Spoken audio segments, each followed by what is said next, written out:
पहिल्यांदाच घडलं. तुम्हाला माहितीये की तुम्ही जेव्हापासून आमच्यासोबत बिझनेस करता शक्यतो ऑर्डर डिलिव्हरी करताना उशीर होत नाही, पण आता आणि त्याला कारणही तसं आहे. आता ट्रक सोल्टी झाले होते, त्याला नाही कोणी काही करू शकत, राईट? पण तुम्ही नका काळजी करू. तो जो माल वाया गेला तर त्याच्याऐवजी मी फ्रेश माल आता तयार करतोय, तो लवकरात लवकर मी पोचवू. आणि सॉरी माझ्यामुळे तुम्हाला त्रास झाला असेल तर. अरे काका, तुम्ही तो गोडाऊन मध्ये कसा काय ऑफिसला गेला नाहीस? मगाशी सौरभ आणि बाबा सुद्धा इकडे आले होते. काय चाललंय, सगळे गोडाऊन कडे कसं काय येत आहेत? नाही हो, दादा आणि सौरभ का आले होते ते मला माहिती नाही, पण माझं तुझ्याकडे एक महत्वाचं काम आहे.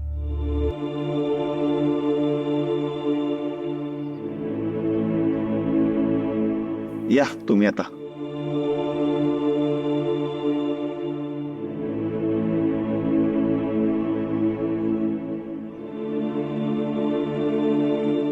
हा काका, अरे काम होतं तर मला बोलवायचं ना, मी आलो असतो. तू कशाला आलास? बोल बोल. अरे काका, तू बोलल्याशिवाय मला कसं कळेल? पैशाचा काही प्रॉब्लेम आहे का? नाही नाही नाही, पैशाचा नाही प्रॉब्लेम. तुझ्यात आणि विठा काकू मध्ये काही इश्यू आहे का? भांडण वगैरे झालंय का? तुझ्यात आणि नलीत भांडण झालंय का?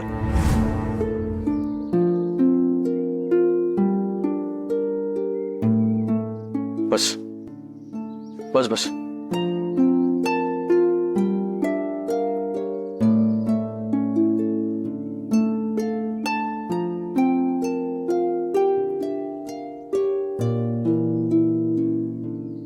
वेद, तुमच्यात काही भांडण झालं असेल, काही गैरसमज झाले असतील तर ते प्लीज दूर करून घे. हे मी दादासमोर तुला नाही सांगू शकत रे. शंकर बोलतो रोकटोक, मला नाही जमत रे ते. त्याच्या विक्षिप्त वागण्याची मला भीती वाटते. वेद, माझ्याकडनं याआधी खूप चुका झाल्यात रे. त्याची शिक्षा विठा गेली 18 वर्ष भोगते. तिला मी संसार सुख नाही देऊ शकलो रे गेल्या 18 वर्षात. अजूनही आमचा सुखाचा संसार नाही सुरू झालाय व्यवस्थित. पण मला असं वाटतं वेद, अगदी अगदी मनापासून वाटतं तुमचा संसार आनंदाचा व्हावा. तुम्ही दोघांनी आनंदाने संसार करावा, हसत खेळत राहावं. खूप मनापासून वाटतं रे. ऐकशील ना माझं? अच्छा, म्हणजे नलिनी काकाला मध्यस्थी करायला पाठवलंय तर हे योग्य नाही. थँक्यू काका. थँक्यू काय? नाही, तू एवढ्या काळजीनं मला समजावतोयस त्याबद्दल खरंच थँक्यू. पण तू प्लीज काळजी करू नकोस. तू विठा काकूला वेळ दे, तिला समजून घे. चल घरी जाऊया आपण. घरी? आपल्याला ऑफिसला जायचंय ना? अरे आता तूच म्हणालास ना आम्हा दोघांमधले गैरसमज दूर व्हायला हवेत, त्यासाठी घरी तरी जायला पाहिजे. चल.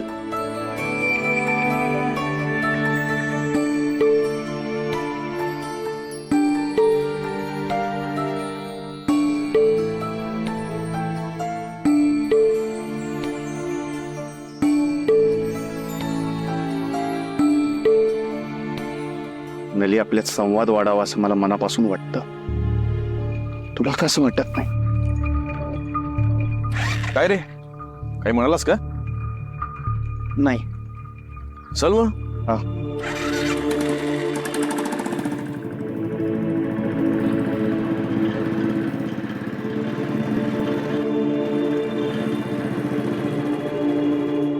तुझी आणि तुझीच नलिनी.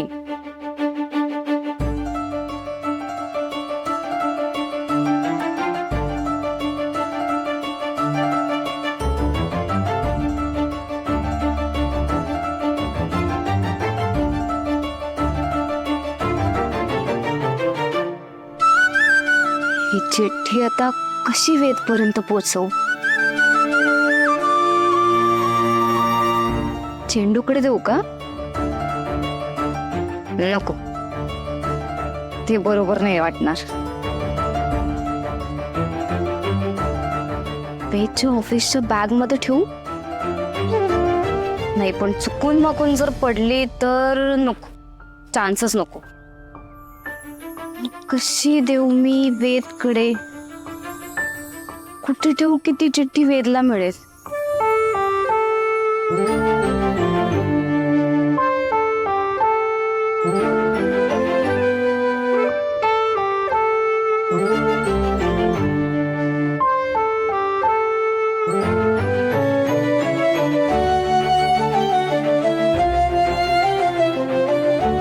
हे प्लॅनिंग सक्सेसफुल करायला मी चेंडू आणि शंकर काकांची मदत घेऊच शकते. नाही, पण मी त्यांना सगळं नाही सांगणार. जोपर्यंत मी वेदला प्रपोज करत नाही आणि माझ्या मनातलं सगळं सांगत नाही, तोपर्यंत मी कोणाला काहीच कळू देणार नाही. चला.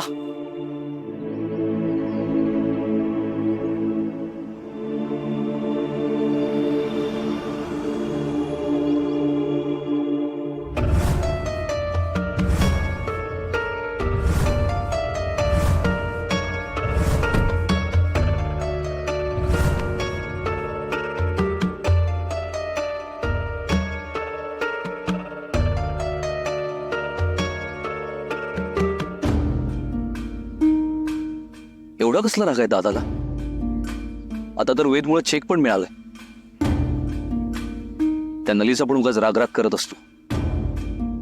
नलीमुळे चांगलं तर घडतंय सगळं. आता मला समजलं, कायम अशांतच राहणार आहे दादा, अतृप्त. वेद मात्र दादाच्या विरुद्ध आहे, शांत, समजूतदार. मला वाटतं हे गुण गोदावहिनीकडूनच घेतले असणार त्यानं.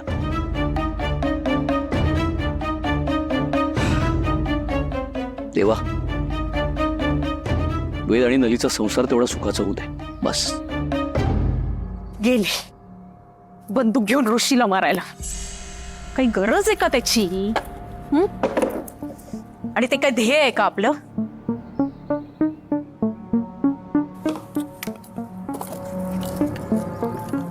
आधी आपल्या मार्गातून वेदला कसं बाजूला करायचं ते बघितलं पाहिजे. कुठे शक्तीचा वापर करायचा आणि कुठे नाही करायचा नाही ना कळतच नाही. मलाच आता सगळं लक्ष घालावं लागणार या सगळ्यामध्ये.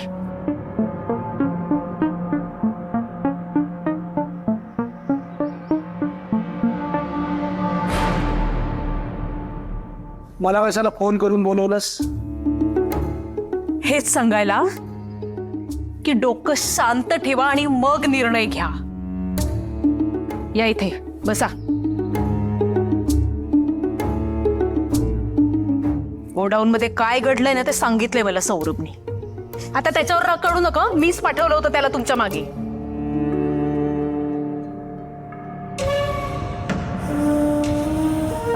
हे घ्या, पाणी प्या.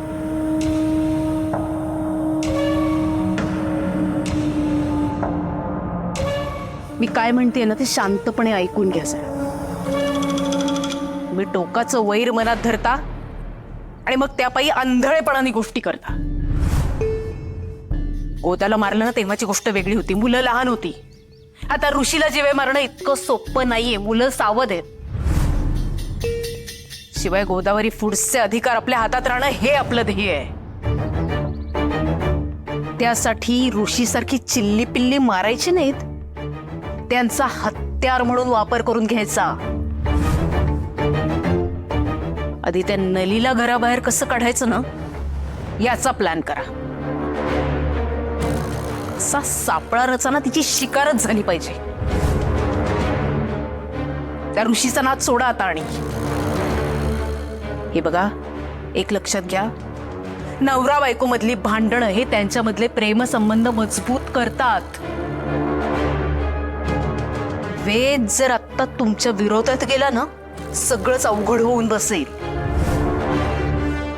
हे बघा, वेद आणि नलिनीला आत्ताच कळलंय की गोदावरी फूड्सचा मालक वेद आहे.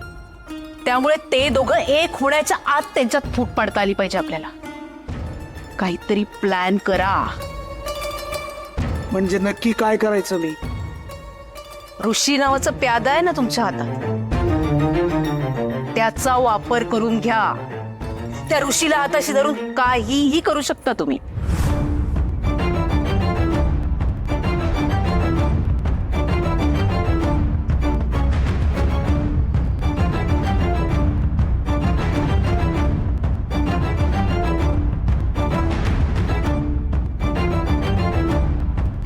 त्या नलिनीकडे माझं पूर्ण लक्ष आहे. काहीतरी मार्ग नक्की निघेल.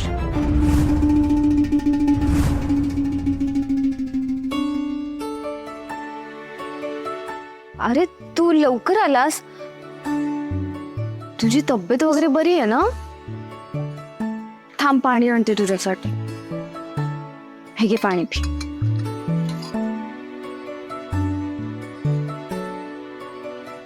मूड खराब आहे का तुझा? तुझा चांगला दिसतोय. गोष्टी सगळ्या मनासारख्या झालेल्या दिसतंय. मला बोलायचंय तुझ्याशी. बोल ना मग.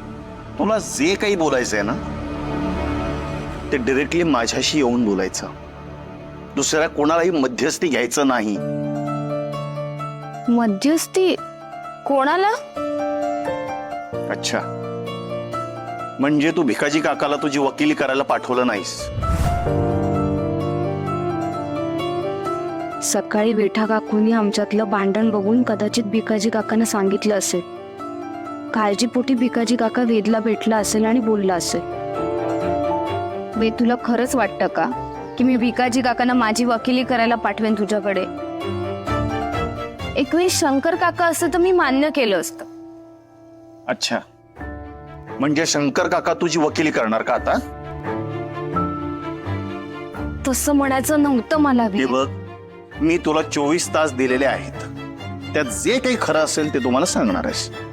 That's it.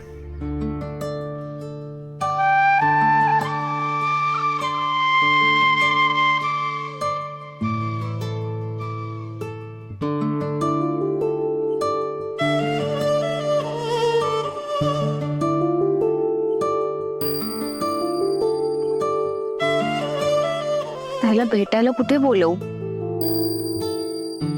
शेतघरावर? नाही, नको. शेतघरावर बोलवलं तर त्याला सगळ्या जुन्या गोष्टी आठवते. शेतावर बेस्ट आहे.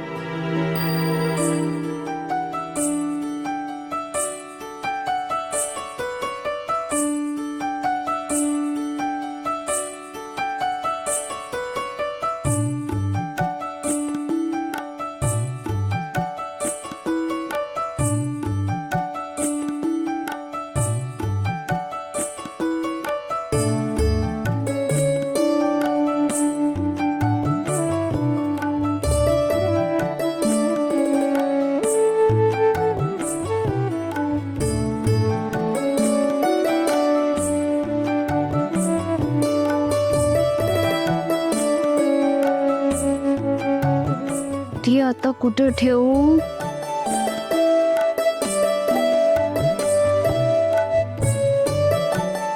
लगेच पाणी भरून येते.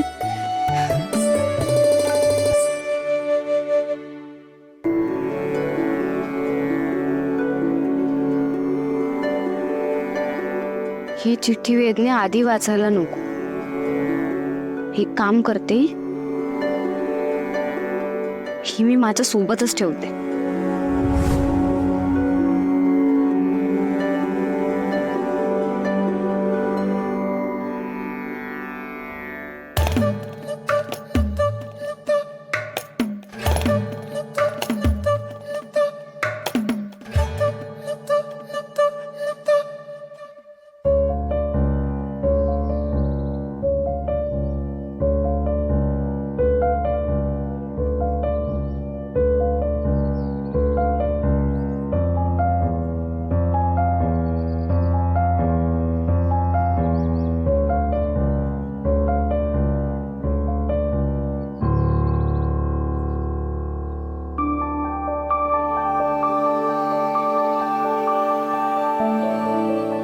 माझ्या स्टँडचा काहीतरी उपयोग झाला.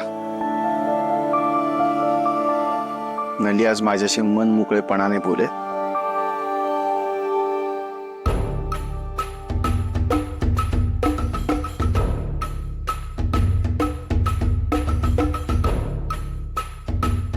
नलिनीवर वेद नाराज आहे. काहीतरी घडतंय नक्कीच.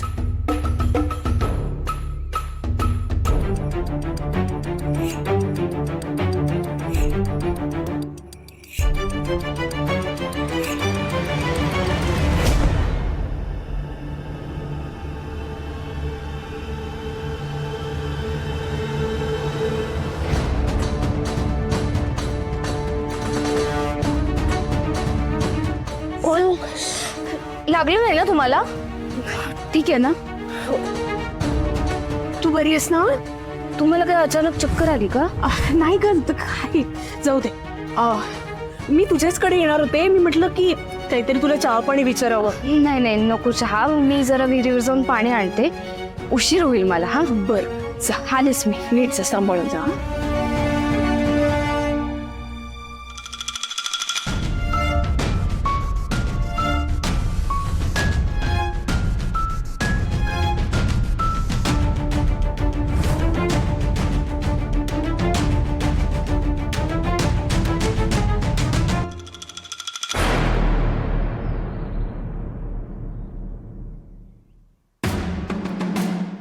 वेदनी वाचली असेल का चिठ्ठी?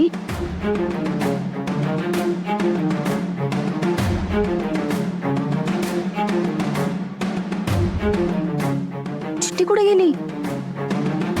इथेच ठेवलेली मी.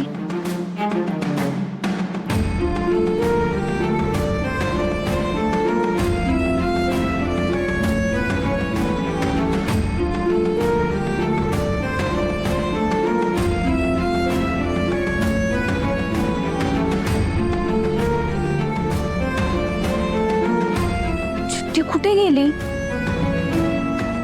किती वेंधळे पण आहे माझा. उगाच उचलली देवासमोर.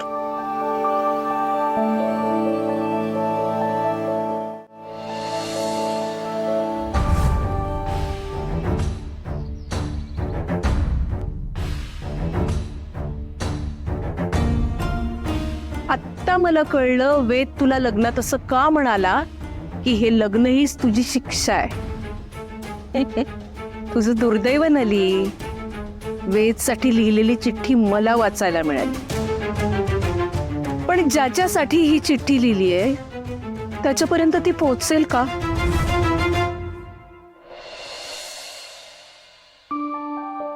नली, तुला जे काही सांगायचं आहे ना ते ऐकण्याची उत्सुकता वाढतच चालली आहे. कधी एकदा संध्याकाळ होती आणि आपण भेटतोय असं झालं.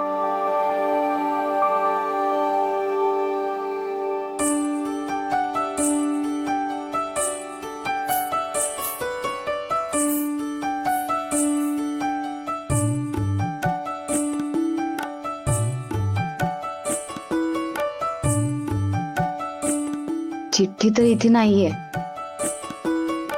म्हणजे वेदनी चिठ्ठी वाचली असणार.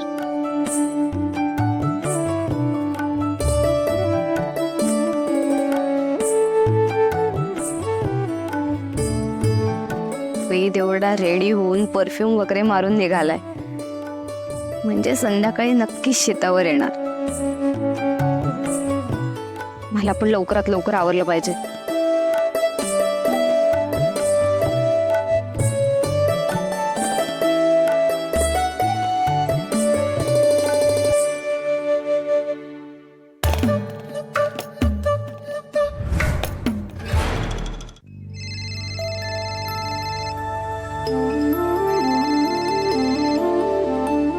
हा शंकर काका.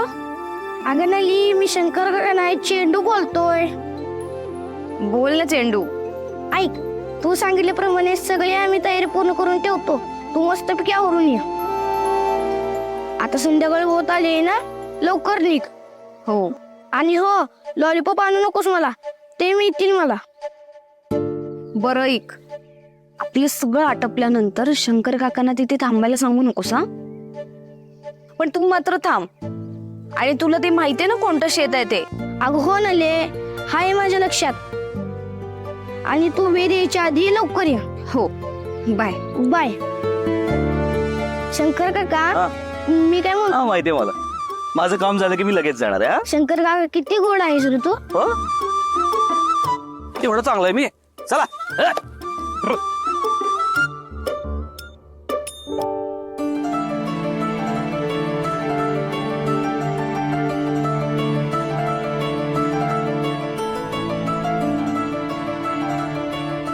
कोणती साडी नेसू? ही नको, ही नको.